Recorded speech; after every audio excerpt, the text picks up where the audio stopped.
before I get started, man, shout out to Mr. Polo Geek. I don't know, if you watch some of my videos, this dude was on the comment. Yo, do a review on Rick Ross and featuring Nas track. Do a review on Rick Ross featuring Nas. I don't know what he want me to say about it. I mean, the link is at the bottom. You want to check out the song, man. It's on Rick Ross mixtape or whatever. But everybody know. Like, I don't think you know. Maybe you don't know. But Nas is, I was about to say my favorite rapper. I think he's one of the greatest rappers of all time. Like, he's probably #1. Like, I had my times where I might question it. Like, maybe I might switch it back to this person. But to be honest, I think Nas is one of the greatest rappers of all time. Like, you can tell me your greatest rapper that you probably think is better than Nas, but it's gonna go one ear out the other. Like, when you a fan of somebody and you always think they #1, it's not gonna change. Like, you know, you couldn't convert me over. I could listen to like that person you like so much a million times. At the end of the day, it's just gonna come out like, yo, Nas is the best. That's why I don't review like a lot of Nas tracks, because like all the reviews was kind of sound like the same. I like his flow, delivery. Lyrically, he nice. I mean, what can you say about the guy?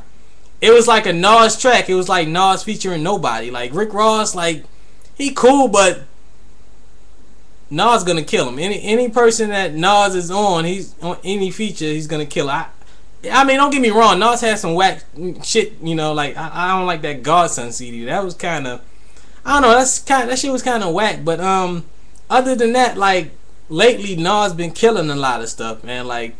So I wasn't expecting Rick Ross to step his game up, because you can't step it up too much compared to Nas, because Nas is like, he's just in his own zone, man.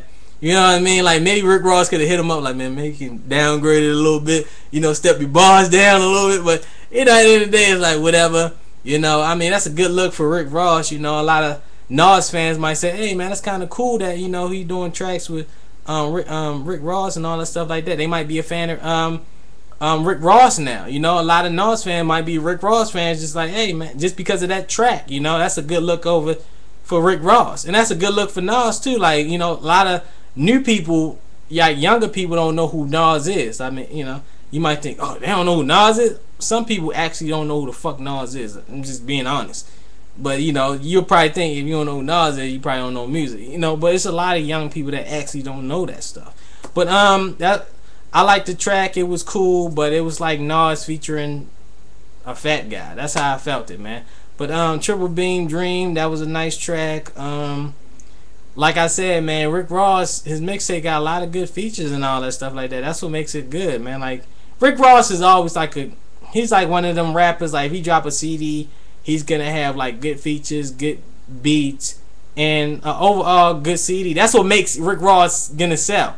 Like, it just can't just be Rick Ross featuring Rick Ross, because nobody, I mean, it's gonna be cool, but it's probably not gonna sell as much. Like, he make a CD like this, yeah, it's gonna sell a lot, you know.